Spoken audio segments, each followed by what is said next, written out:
Então, hoje a gente vai falar sobre depressão. Depressão, gente, o pedido de socorro silencioso.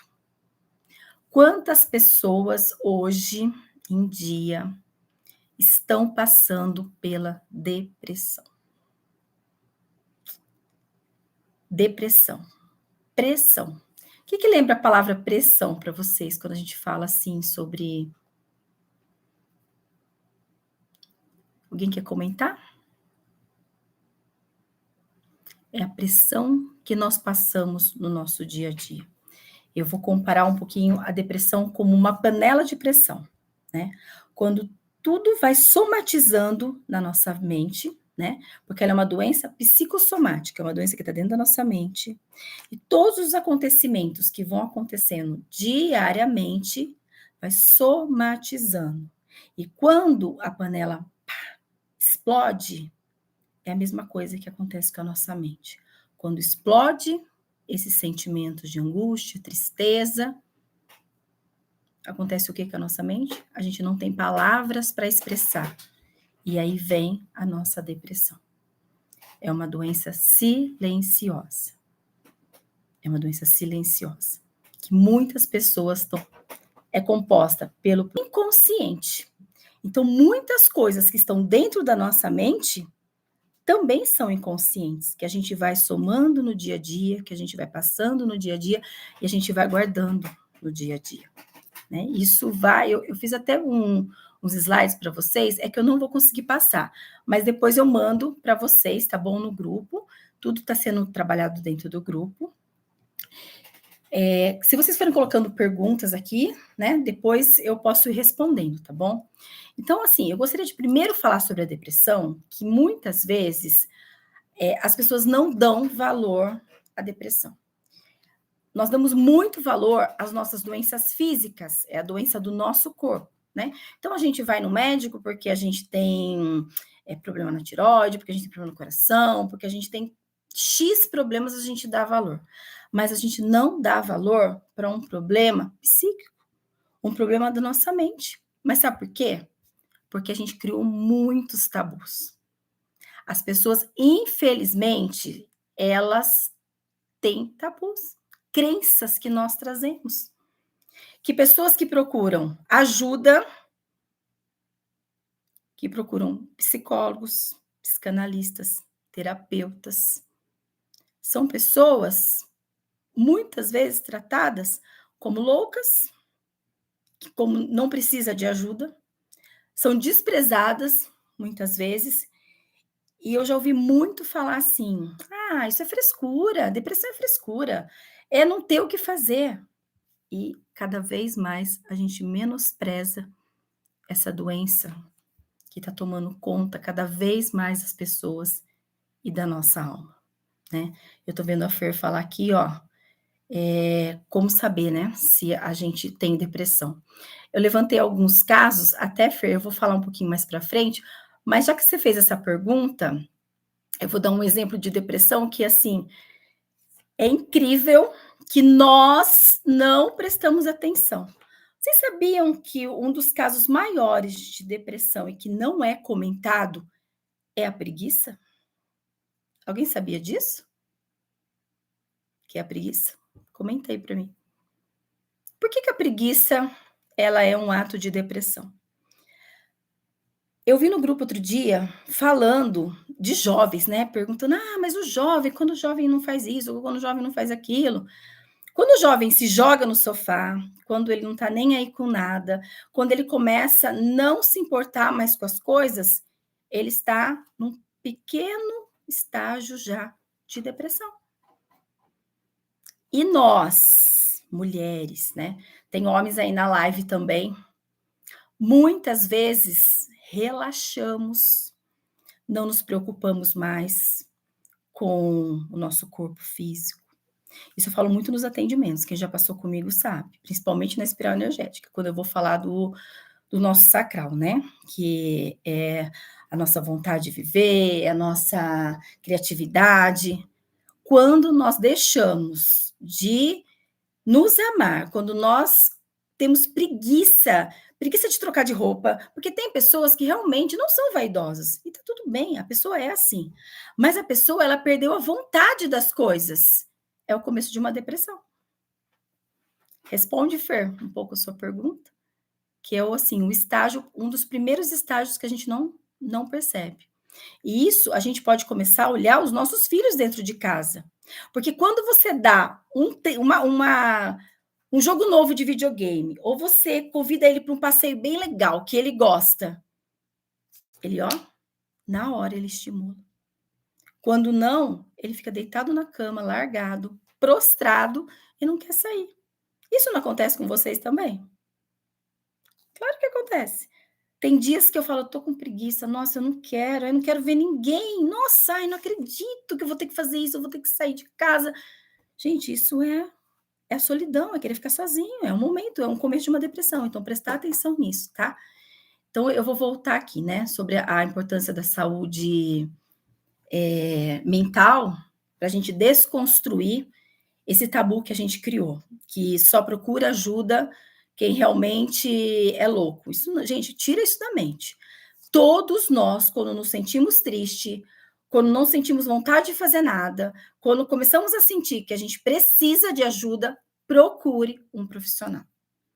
Procure técnicas de terapia que pode te ajudar, né. Muitas vezes você: "Ah, eu não vou, eu não gosto de ir numa terapia", ok, faça meditação, escute músicas, né, saia desse momento de solidão, tá. Ai, quanta gente linda, tô vendo. Um beijo para vocês que estão entrando, tá. Então agora eu vou falar as causas possíveis da depressão. Eu fiz um por tópicos, tá, pra gente não se perder. Um dos fatores que a gente pode trazer a depressão, genética, a nossa genética. Como nós estamos falando, da nossa ancestralidade, eu trabalho com a visão sistêmica, sabia que nós podemos trazer dentro do nosso DNA a depressão? Sabia que essa doença pode ser uma doença que vem dos nossos ancestrais? E por lealdade aos nossos ancestrais, nós estamos trazendo a depressão? Vocês já ouviram falar sobre isso? Aí vocês, vou dar um exemplo, né? Ah, eu sou depressiva. Nossa, mas a minha mãe também era depressiva. Nossa, mas a minha avó era depressiva. Isso, que coincidência. Não, não existe coincidência. A gente está trazendo dentro da nossa genética. Essas dores, essas tristezas, né? Eu estou olhando para cá porque eu estou olhando também as perguntas que vocês possam estar mandando, tá? Então, através da nossa genética, a gente traz fatores psicológicos, os traumas. Nós passamos por traumas. Aí eu vou voltar nessa plaquinha, ó. Essa plaquinha que gerou polêmica essa semana. O que é o luto? Que eu falei para vocês que é o luto. O luto são situações que nós passamos na vida como perdas e que nos geraram traumas. E qual foi o momento da sua vida que você teve um trauma, que você perdeu algo que você amava muito e que você trouxe esse luto carregando com você? Então eu coloquei aqui, ó, esse bonequinho adulto, mas eu poderia colocar aqui, ó, um bonequinho criança, né? Foi na sua infância? E cada um de vocês respondeu. Quem não participou da dinâmica, eu coloquei a plaquinha virada e eu falei qual era a sensação que vocês tinham olhando para esse bonequinho. E foram diversos comentários. Então, é isso, gente. Qual foi o momento da vida de vocês que eu pedi para que vocês falassem sobre isso, né? E vocês sabem quem são as pessoas, a maioria das pessoas deprimidas? São pessoas que se excluíram do sistema familiar. Eles são os próprios excluídos. Lembra que nós falamos sobre o pertencimento? Todos têm o direito de pertencer? A pessoa, quando ela tem depressão, ela se exclui do sistema familiar, porque ela não se sente pertencente, né? Então, aí a gente pode olhar exatamente as leis sistêmicas. O que acontece com a pessoa para ela se excluir. Isso aqui, ó, pode ser você, que não quer a companhia de ninguém.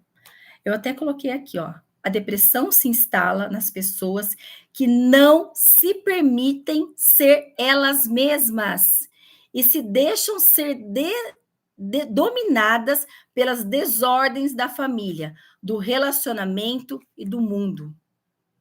Olha como é profundo isso que é a depressão. Ela se instala nas pessoas, nessa pessoa aqui, ó, que se permite não ser ela mesma. Então, outras pessoas passam a dominar essa pessoa.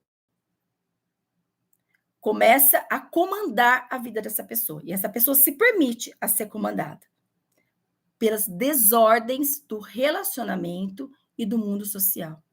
Então, uma família, quando tem muitos problemas, muitas brigas, muitas discussões, causa uma desordem. E essa pessoa, lembra? Somatizando, vai somando, por exemplo, uma criança, ela vai vendo pai e mãe brigar, ela vai vendo pai e mãe brigar, ela vai vendo aquele conflito dentro de casa, isso vai somatizando. Chega uma hora que ela não se permite ser ela mesma e ela se isola do mundo. Faz sentido para vocês? Então, nós trazemos também das memórias intrauterinas. O que é das memórias intrauterinas? Mães que foram desvalorizadas, que foram desprezadas, né? Que teve a integridade ferida e passa uma gravidez conturbada, né? E essa criança, ela passa por tudo dentro dessa gestação. A rejeição dessa mãe, que ela não queria ficar grávida, né?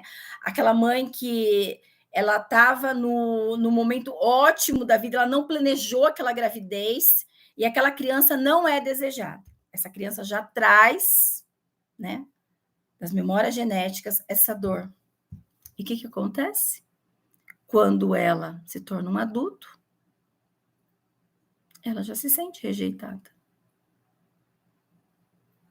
Faz sentido para vocês? Ó, sim, muito. Exatamente, gente. Então, assim, a gente começa a buscar aonde foi, né, que vocês que têm depressão, qual o momento que aconteceu. Um caso, assim, muito que me chamou muito a atenção, né? Muito, mas muita atenção mesmo. Eu comentei, né, com meu filho, teve depressão e eu não sabia o motivo, né? Aonde foi que se perdeu, o que aconteceu? Quando fere a nossa integridade, e nós somos humilhados e nos sentimos humilhados, causa futuramente uma depressão. Quando ele era pequeno, eu cobrava muito dele, mas muito mesmo, sabe?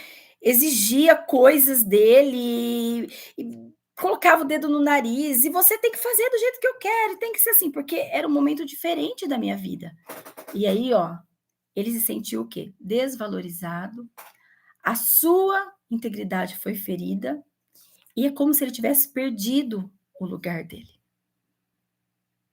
Hoje, quando eu fui montar essa live, até me emocionou, mexeu muito comigo, fazendo toda essa estrutura para falar com vocês, porque é algo assim que mexeu muito na minha família, mexeu muito na minha dor, né? E quando eu disse que eu sempre falaria a minha verdade em todos os atendimentos, essa é a minha verdade, né? Então, muitas vezes, a nossa autoridade, o nosso jeito de falar, quando mandamos demais nos outros e não permitimos que eles sejam o que eles querem ser, nós estamos ferindo a integridade. E aí a gente, quando o jovem se torna um adulto, a gente pergunta, mas aonde eu errei? O que eu fiz? Eu só dei amor, eu dei tudo isso. Mas aí eu fui lembrando de tantas cenas de infância, né? Que também, assim, eu vi muito na minha infância, que minha mãe viu na infância dela, que minha avó viu na infância dela. A gente deu o que a gente tinha. E muitas vezes a forma de cobrar os nossos filhos era unindo, era chamando atenção, era mostrando a nossa verdade, mas a gente não entendia o que que a gente podia estar causando na cabeça dessas pessoas, desses jovens, né. Até uma mãezinha no grupo, que eu falei que eu queria que fosse, assim, bem descontraído mesmo, né, a nossa conversa hoje, me tocou bem o coração quando ela falou que ela sentia muita dor, que ela sentia muita angústia, que quando ela viu o bonequinho e ela queria, por causa da filhinha dela, que hoje já é uma adulta, mas que a filha já pensou em suicídio, já pensou em tantas coisas, né? E aí, como eu, né, como mãe, vamos voltar ali, ó, aquela pessoinha e ver aonde foi que ela foi ferida na sua integridade também. E eu tenho certeza que algumas de vocês vai se identificar muito com as feridas emocionais, né, que a terapeuta Fernanda tá aí hoje, Fernanda Moraes, falou para vocês. As feridas emocionais da nossa infância. Lembra que nós trabalhamos tudo isso? Algumas pessoas ainda trazem consequências, né, da infância, mas outras pessoas não conseguiram suportar essa pressão. Pressão, não conseguiram suportar essa pressão. E o que aconteceu? Deprimiu, guardou, somatizou. E hoje vive a depressão, né? Todos nós criamos problemas, um determinado tipo de problema para manter a nossa sobrevivência. E as doenças, todas as nossas doenças, elas são desencadeadas por instinto de sobrevivência. Vocês sabiam disso? Vamos pensar. A pessoa, quando ela tem a depressão, ela somatizou várias coisas e ela criou algo psíquico. Ela não quer sair, ela não quer falar, ela criou uma raiva dentro dela do mundo, como se o mundo não fosse um lugar bom. Muitas pessoas que têm o câncer, sabia que é uma somatização também de tristezas, de doenças? Então, nós criamos muitos problemas para nossa sobrevivência. E aí muitas pessoas dizem assim, ó: "Ai, eu sinto um vazio aqui dentro. Ai, eu não quero falar, eu não quero conversar. Nossa, nada me agrada. No ai, essa claridade, esse". Gente, isso não é frescura não. Não, isso não é frescura não. Sabe o que que é isso? Isso é solidão. Eu até escrevi aqui, ó, é a da desabitação familiar social. Você se sente tão desvalorizada, ferida, uma raiva contida que se exclui de tudo e de todos. Eu quero que vocês respondam aí para mim, ó. Faz sentido isso para vocês? Eu vou ler de novo, ó. Você se sente tão desvalorizada, ferida, uma raiva contida e se exclui de tudo e de todos. Tânia respondendo assim, muito, sim, muito. Então, como pode também começar uma depressão? Quando você não é mais entendida, quando você não quer mais ser ouvida, quando você se sente desvalorizada, humilhada, né? É, olha, ó, a autodesvalorização. Quantas pessoas sentam aqui, ó, na minha frente, e me dizem assim, ó, que vontade eu tenho de morrer. Vocês têm ideia como que é para uma pessoa escutar a outra dizendo isso? Ó, minha mãe tá até falando aqui, ó. Que importante, ó. Sim, e muitas vezes vem o complexo de inferioridade. Exatamente, gente. Como é triste ver as pessoas se sentindo pequenas diante da situação. Aproveitando a minha mãe que está aí na live, né? Pedindo até permissão para ela para falar, que eu achei tão assim expressivo demais quando ela colocou, porque é o que eu falei, a gente vai bater um papo realmente muito aberto, e ela me permite falar sobre isso, porque isso também é cura. Quando ela colocou um bonequinho, não sei se vocês perceberam que ela escreveu assim, ó, eu coloquei a plaquinha, porque tudo que eu estou fazendo, eu não falo nem a resposta para minhas irmãs, nem para minha mãe, nem para ninguém. Eu deixo realmente porque eu quero ouvir delas essas movimentações. Minha mãe colocou assim, eu me sinto pequena diante da plaquinha. A pergunta era, qual foi o momento da sua vida que você se perdeu, né? Que você sente um luto profundo quando você está aqui. A minha mãe, ela se casou com 15 anos. 15 anos, ó. Tá aqui, ó. E com 15 anos, ela era uma criança. E o que roubaram dela? A infância.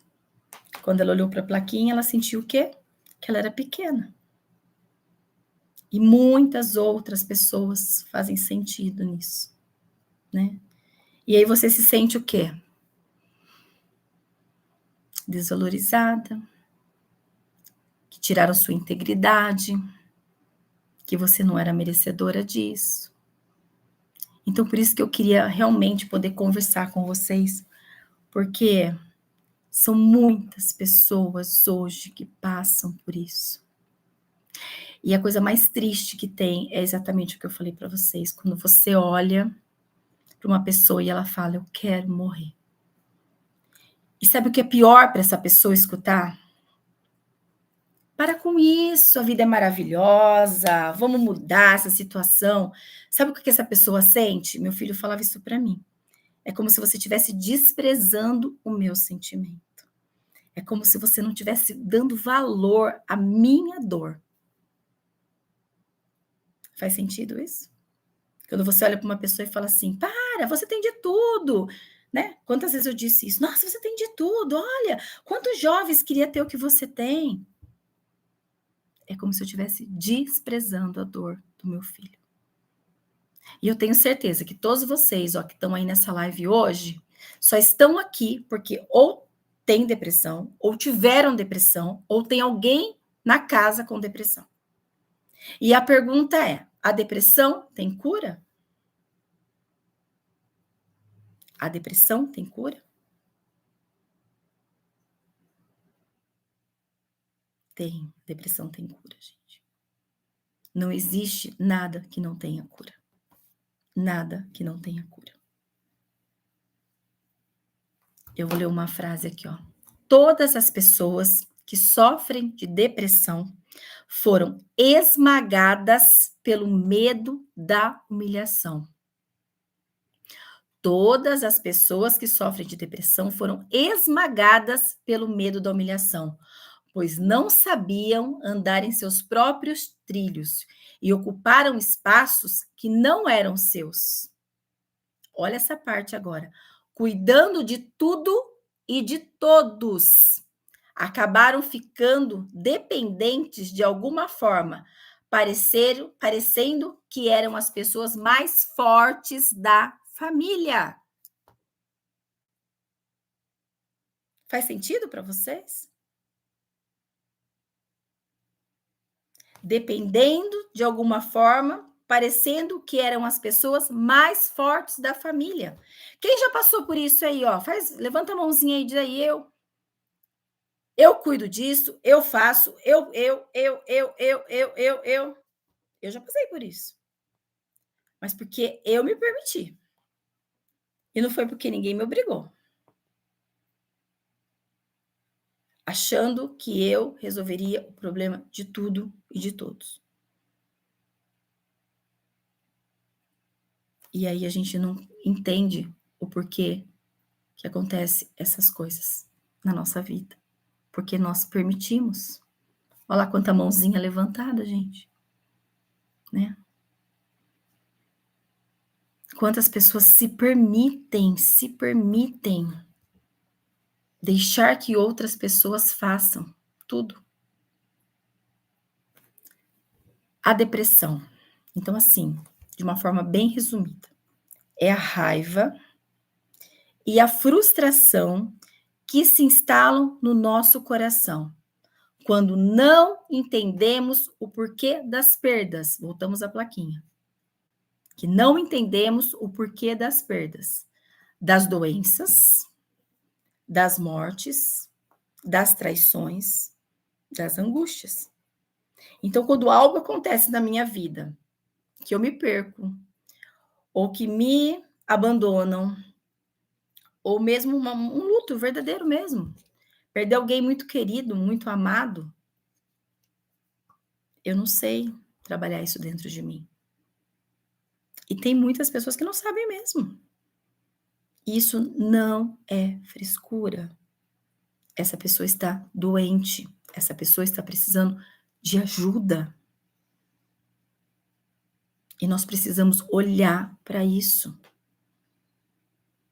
E nós precisamos olhar para aquela pessoa que chega aqui diante, né? Eu, num atendimento, ou vocês numa mesa de trabalho, ou até mesmo no portão de uma escola.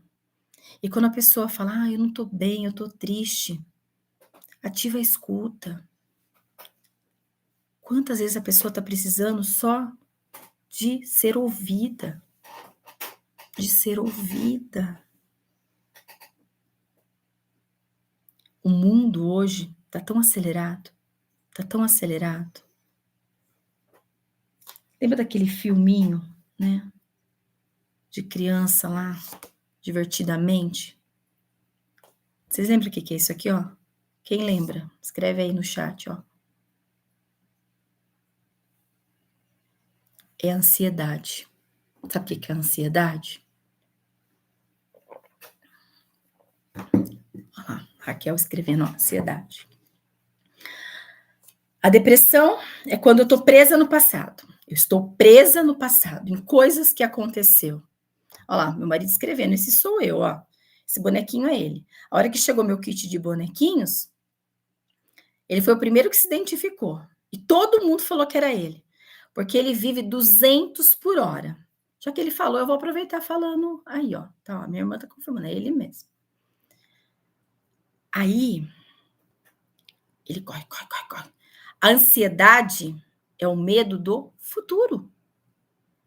A depressão é o medo do passado, das coisas que aconteceram, que somatizaram, que me causaram dores, que me causaram humilhação. E a ansiedade é o medo do futuro. E a pessoa que é tão ansiosa, que tem medo do futuro,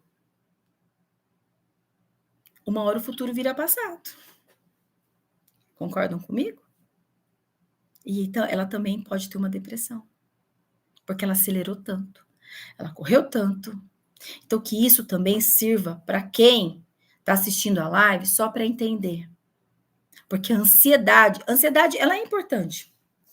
Sabe por que a ansiedade é importante? Porque muitas vezes ela também nos diz, né? Ela manda uma mensagem para o nosso cérebro dizendo: reage, faz alguma coisa, né?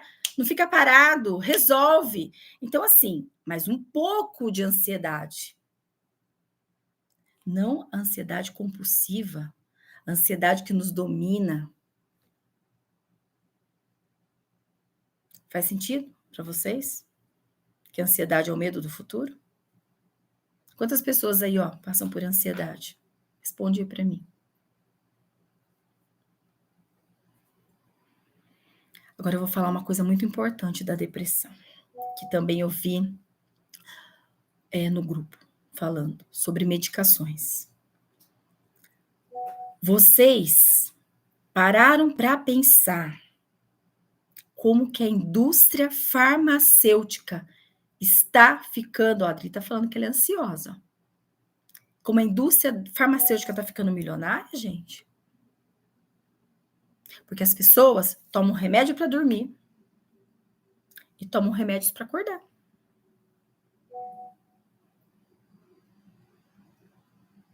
Faz sentido? Hoje é muito comum as pessoas tomarem remédio. É muito comum as pessoas tomarem remédio. E eu não sou contra parar de tomar remédio. Não, não, eu não sou a favor de parar de tomar o remédio. Eu não sou contra tomar. Eu acho que tem que tomar sim, porque se está fazendo bem para você e foi prescrito por um profissional, ok. Porque tudo que nos causa na vida, tudo que nos leva a ter uma consequência, uma doença, a gente tem que procurar um profissional, né? Se eu tenho um problema no coração, eu tenho que procurar um cardiologista. Mas antes de chegar nesse problema, eu posso evitar, não posso? Eu não posso mudar? Eu não posso trabalhar? Então, assim, se você hoje toma remédios para a depressão, com a prescrição de um profissional, ok. Mas você pode fazer paliativamente mudanças nos seus padrões de vida para que você possa fazer o desmame e parar de tomar esses remédios. Porque nós tomamos remédio para produzir hormônios de felicidade dentro de nós. E quantas coisas nós podemos fazer para produzir esse hormônio, gente? Vamos falar, né? A Fer está falando aqui, ó, o problema é a dependência do remédio. E nós nos tornamos dependentes. Então, a gente tem que trabalhar nisso, né? Para que gradativamente, com autorização de um profissional, a gente pare de tomar a medicação e a gente viva de forma natural. Então, eu queria aqui, ó, que se está fazendo sentido para vocês, eu estou vendo que a gente está com bastante gente na live, comenta, legal, tá fazendo sentido, pode fazer perguntas, tá bom? Eu estou olhando aqui, estou respondendo a pergunta de vocês. E eu tenho certeza que muitas pessoas estão se identificando, né? E aí é a primeira coisa que eu falei para quem entrou depois na live sobre a depressão camuflada, que é a preguiça. Gente, o que eu vejo de mulheres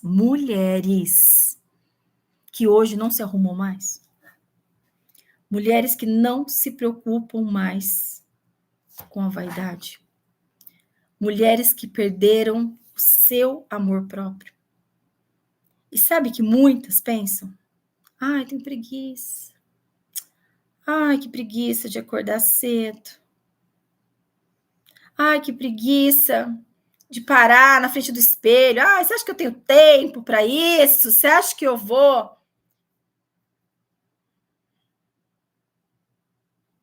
Isso vai fazendo você o quê? Perder o amor próprio. Perder a vontade de estar com pessoas. Quando eu acordo de manhã, a primeira coisa que eu faço, eu até comentei com a Su tá aí, ó.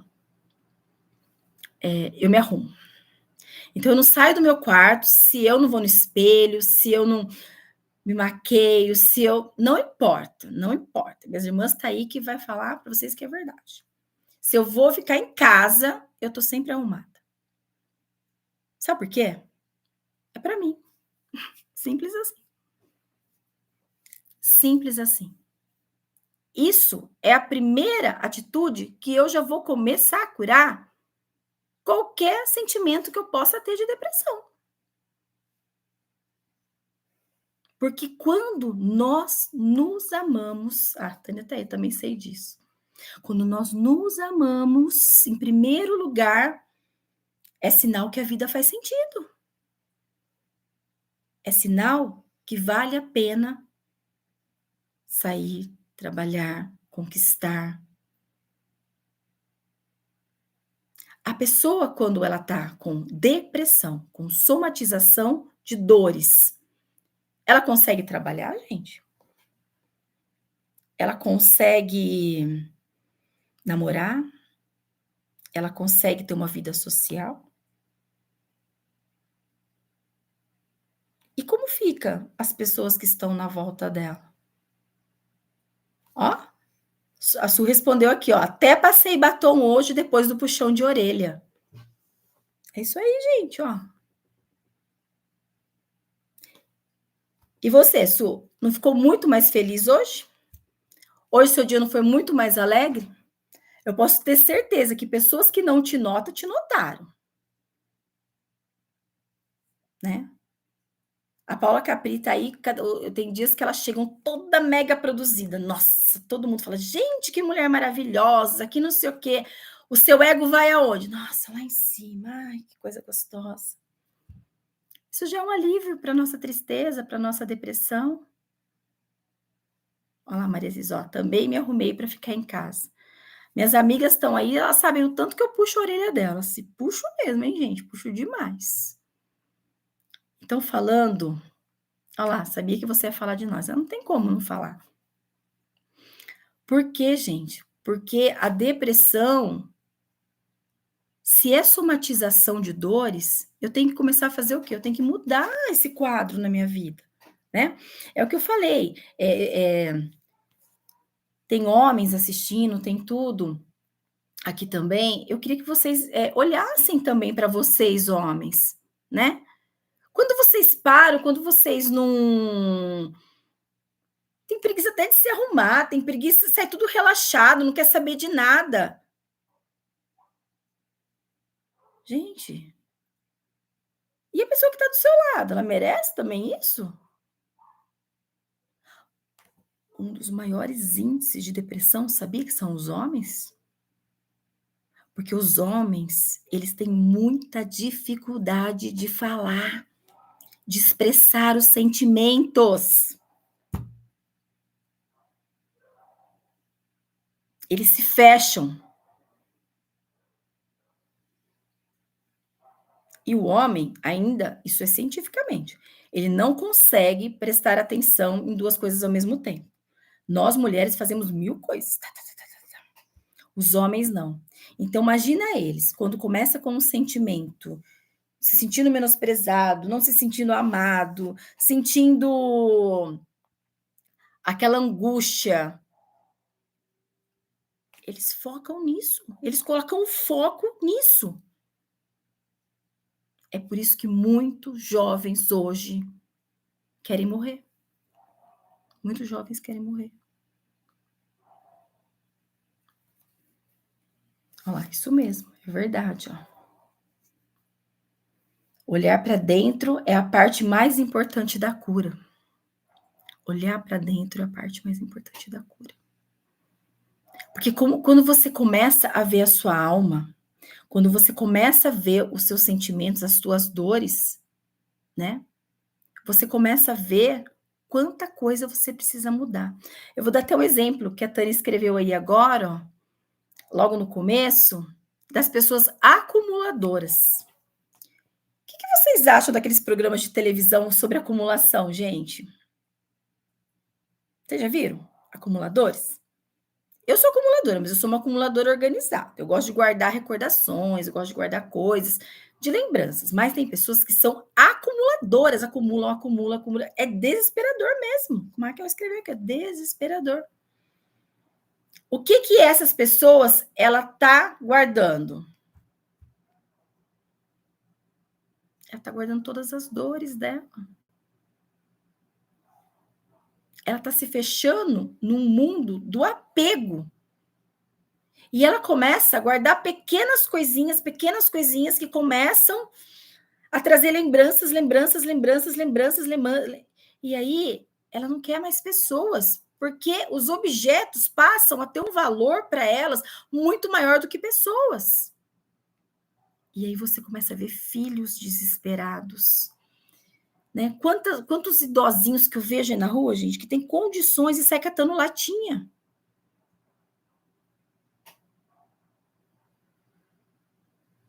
É uma maneira o quê?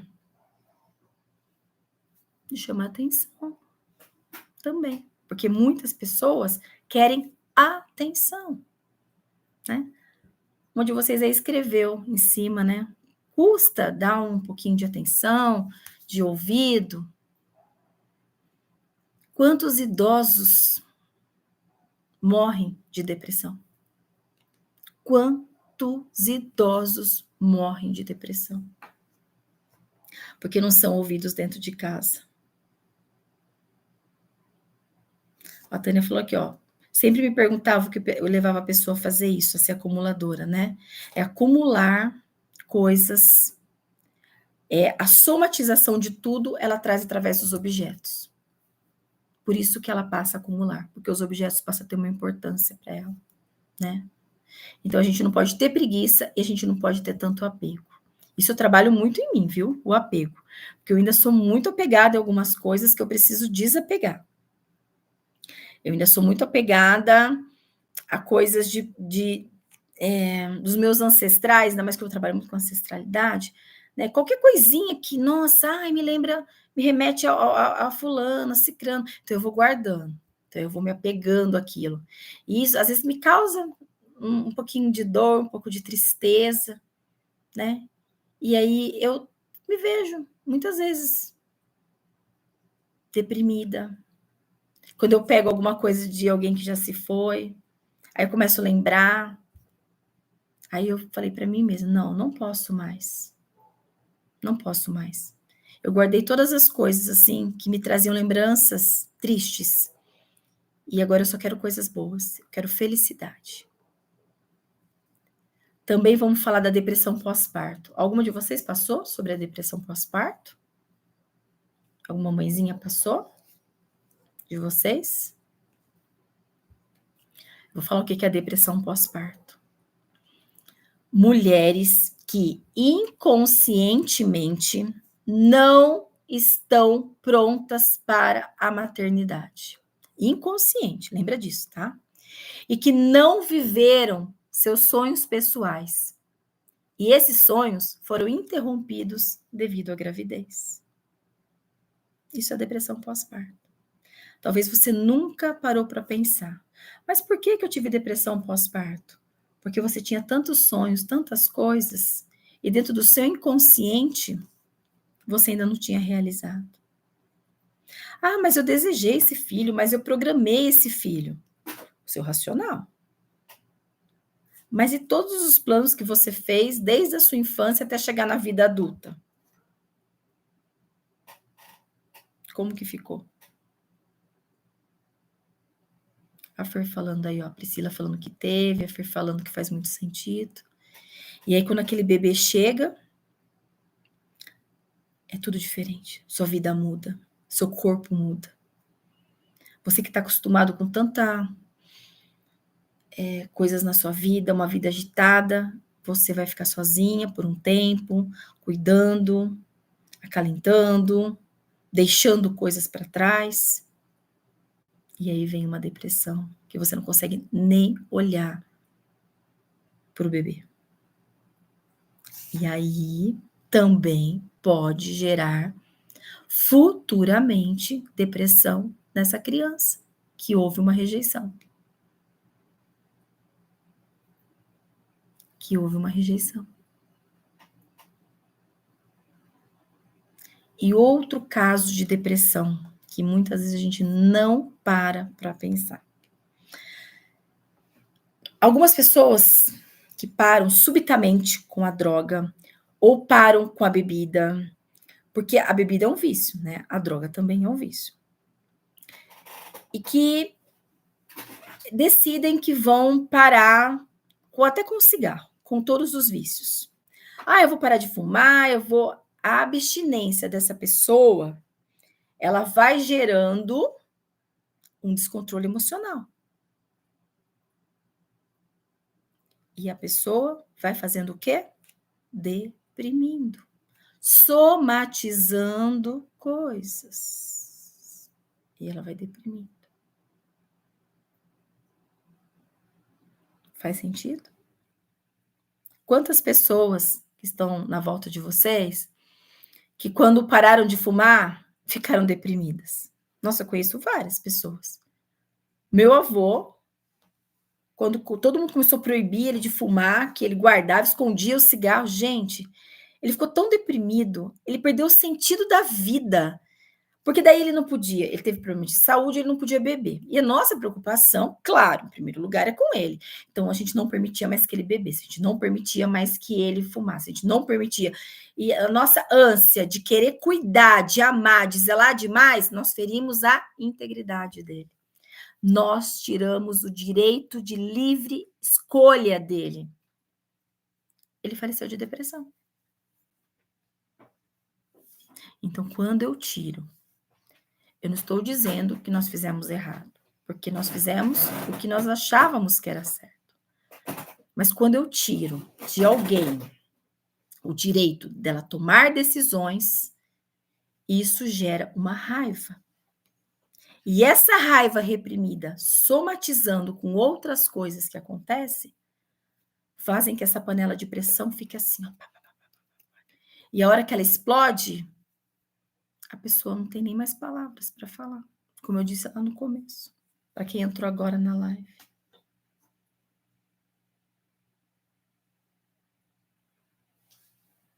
Agora eu queria assim deixar para vocês, eu não quero ser extensiva, tá? Porque tudo que a gente estende demais, eu acho que fica cansativo, né? A gente já tá 50 minutos, não parece, mas falando sobre isso. Eu quero encerrar falando sobre um exercício que eu vou propor para vocês, né? Para vocês pensarem. Mas eu quero perguntas. Alguém tem alguma pergunta? Oi, Má, você chegou agora, tô vendo você aí, ó. Duas Má, Margarete e Magali. Sejam bem-vindas.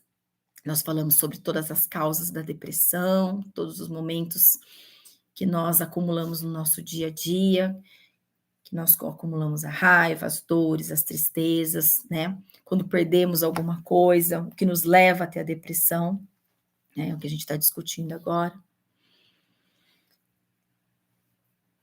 Como ajudar alguém com depressão? A Tânia, pois, está muito boa a live, parabéns. Obrigada, gente. Eu queria que fosse uma coisa bem natural mesmo, sabe? Que a gente pudesse expressar. Boa pergunta, Fer. Como ajudar alguém com depressão? Eu falo que essa é a pergunta de 1 milhão, né? Que todo mundo pergunta. Ah, como que eu posso me curar? Como eu posso fazer isso? Como eu posso fazer aquilo? Primeiro, a gente, ó, nem combinamos, mas eu escrevi essa pergunta, porque eu falei, nossa, todo mundo vai fazer essa pergunta.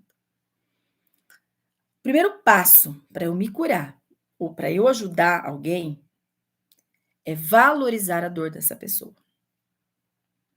Essa pessoa, ela chegou a isso porque ela foi desvalorizada. Porque em algum momento ela perdeu o sentido da vida. Então, quando eu valorizo a minha dor, essa dor existe, mas eu posso trabalhar essa dor. Eu valorizo a dor da pessoa que está do meu lado. E eu digo a ela: olha, eu vejo o que você está passando, eu entendo esse sentimento, né? Não é fácil. Aí ela vai entender que você está valorizando. Simples assim, você não vai desprezar essa dor e não vai dizer que tem gente em uma situação pior. Então, é valorizar a dor. Segundo, nós precisamos aceitar o novo na nossa vida. Nós precisamos aceitar que as coisas precisam mudar. É o segundo passo. O terceiro, que eu acho que é de suma importância. Quando eu fiz aquela dinâmica com vocês, perguntando qual eram as dores, e vocês colocaram para mim, perdoe o passado. Perdoe essa criança aqui, ó. Olha para essa criança que é você e diga para você mesmo que tudo que você viveu é um aprendizado para você estar aqui hoje, ó. Perdoe o que passou, as dores, a rejeição, as humilhações. Aceitar o novo é olhar para frente e pensar: amanhã é um novo dia. A Paula está colocando aqui, ó, o perdão é difícil, mas é essencial. Então, perdoe o seu passado. Ah, mas como fazer isso?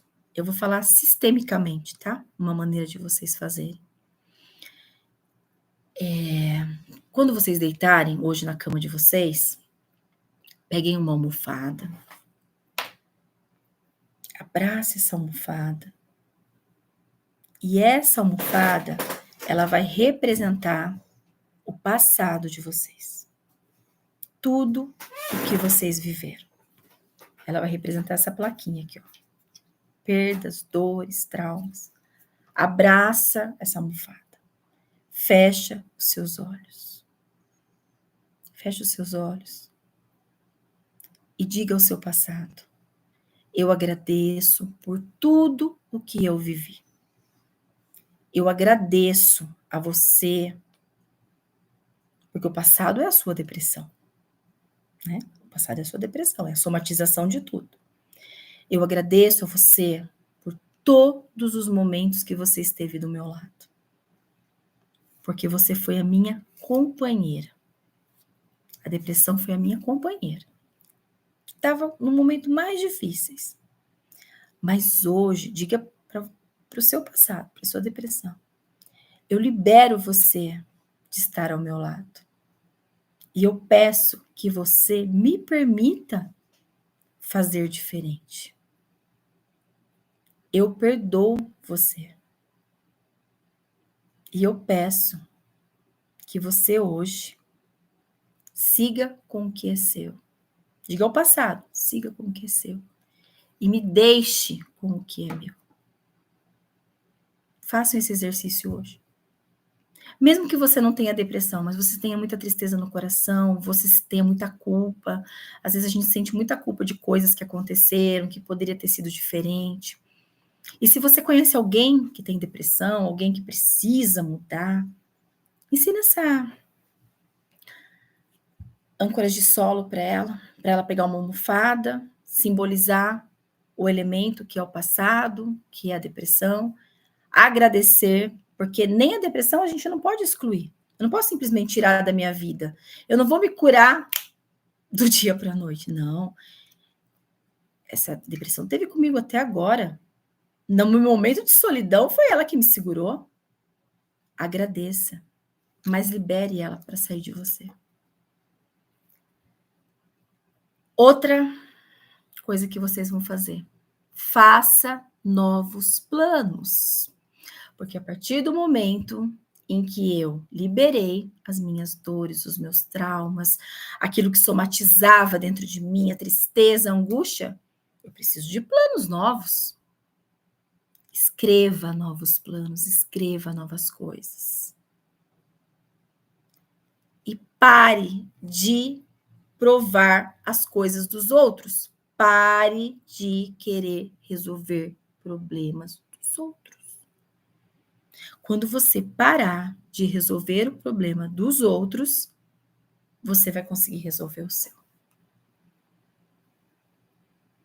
E aí, você não vai somatizar mais o que não te pertence. E você começa uma cura interior. Uma cura de dentro para fora. Só que, para isso, você também precisa se ajudar, né? Que é a autocura. E eu vou ler um exercício, né? E eu vou dar a última coisa para vocês. É o exercício da mala. Para arrumar a sua cabeça, né? Que é o seu psico, que é uma doença psicossomática, né? Que é a cabeça, que eu vou somando as coisas. Nós vamos comparar com uma mala de viagem, tá? Minha cabeça é uma mala de viagem. Levar na cabeça somente o que você vai usar realmente. E o supérfluo deixar em casa, para que possa manter sua cabeça leve e fácil de levar no dia a dia. Gente, é tão simples isso. Eu fui viajar recentemente. Eu fiz 3 malas para me ficar 4 dias. Ficou tão pesada tão pesada, porque tudo eu achava que ia faltar. Eu estava num cruzeiro, achei que eu estaria em alto mar, então eu precisava disso, eu precisava disso. Eu não usei nem metade daquilo. E comparando isso à minha cabeça, quantas coisas eu vou levando, porque eu acho que vai ser importante, vou guardando, guardando, guardando. Então, levar na cabeça somente o que vai usar. Então, quando você fizer o exercício, tá? O exercício de libertar a sua depressão, de deixar ir embora a sua depressão, manda junto o que não te serve mais. Manda junto o que não te serve mais. Simples assim. Então, eu queria, assim, que nessa noite, ó, faz 1 hora que nós estamos aqui conversando, que tenha sido uma noite maravilhosa para vocês. Eu só tenho gratidão, nossa, por esse grupo maravilhoso, gratidão para minhas amigas terapeutas que estão aí também, né, a Tânia, a Fernanda, que estão também nesse projeto lindo, né, que é trabalhar com pessoas. Se você está passando por algum problema, sabe, procura ajuda. Tem psicólogos, tem psiquiatra, tem psicanalistas, tem terapeutas sistêmicos. Nossa, tem tantos profissionais que estão aí, ó, de coração aberto para ajudar vocês. Quando nós criamos o grupo Clarear, esse era o intuito. Era isso, ó, de 15 em 15 dias a gente sentar para tomar um café mesmo e a gente poder conversar, tá bom? Eu não gostei muito dessa coisa de eu não ficar vendo vocês, não, porque eu gosto de ver todo mundo, eu gosto de ver as carinhas. Para mim também é novidade o YouTube, né? Vou conversar com o meu filhote aqui para que a gente possa talvez fazer a próxima live no Google Meet, que aí a gente vê as carinhas, todo mundo conversa. O que vocês acham da ideia? Ver se a gente consegue colocar todo mundo numa live. Eu espero que essa noite eu possa ter contribuído com vocês, né? Com um pouco do meu aprendizado e com a minha experiência de ter passado isso. Hoje, assim, para mim, eu até me emociono, é gratificante. Eu tô vendo o Gabriel sentado aqui na minha frente e ver meu filho bem, feliz, saudável, curado da depressão. E não foi fácil, viu, gente? Foi uma coisa, assim, muito difícil. Muito difícil. Mas ele conseguiu. Ele tem momentos de tristeza? Claro que ele tem. Eu também tenho, vocês também têm. Quem que, de repente, não acorda um dia até com preguiça? Mas é um dia, não é todos os dias. Eu tenho certeza, ó, nós estamos em 23 pessoas aqui, ó. Eu acho que só tá o Silvio de homem. Tem mais algum homem aí? Levanta a mão se tem mais algum homem aí. Olha lá a Carliane falando, ó, Paty, por tanto ensinamento e por nos sacudir quando estamos na nossa zona de conforto. Ah, a Carliane sabe, eu sacudo mesmo. Olha, tem dia que eu pego vocês aí, ó. Ah, o marido da Raquel tem também, ó. Então, homens, não tenham medo de pedir ajuda. Não tenham medo de falar quando estiverem tristes. Não tenham medo de expressar. Isso não é covardia. Isso não faz vocês menores. Não. Não silenciem. De verdade. Pais, quem estiver aí, olhem para os seus filhos. Que muitas vezes o seu filho está pedindo socorro. A última coisa para encerrar.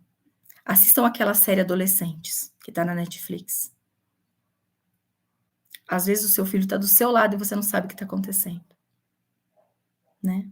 E ele está passando por todo um transtorno na mente, na cabeça, sofrendo e a gente não sabe o que está acontecendo. Às vezes o nosso marido está passando e a gente não sabe o que está acontecendo. Essa madrinha puxa-saco aqui, Gabriel. Gabriel, eu amo muito, ó. Ele também é apaixonado por essa madrinha. E é isso mesmo, gente. Então, assim, gratidão a todos vocês, tá? Eu tô aqui, de verdade.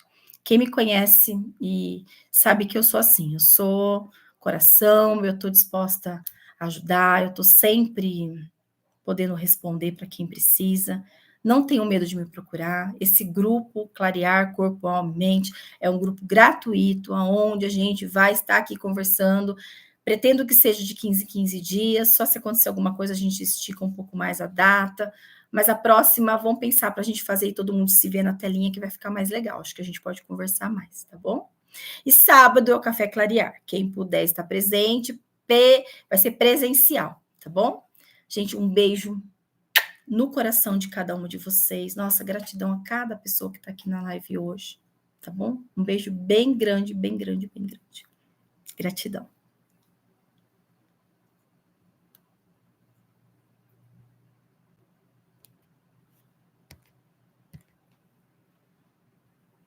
Gabs, agora para me encerrar, ó, eu sou perdida, hein, gente? Ó, não sei nem encerrar a live. Tem que pedir pro.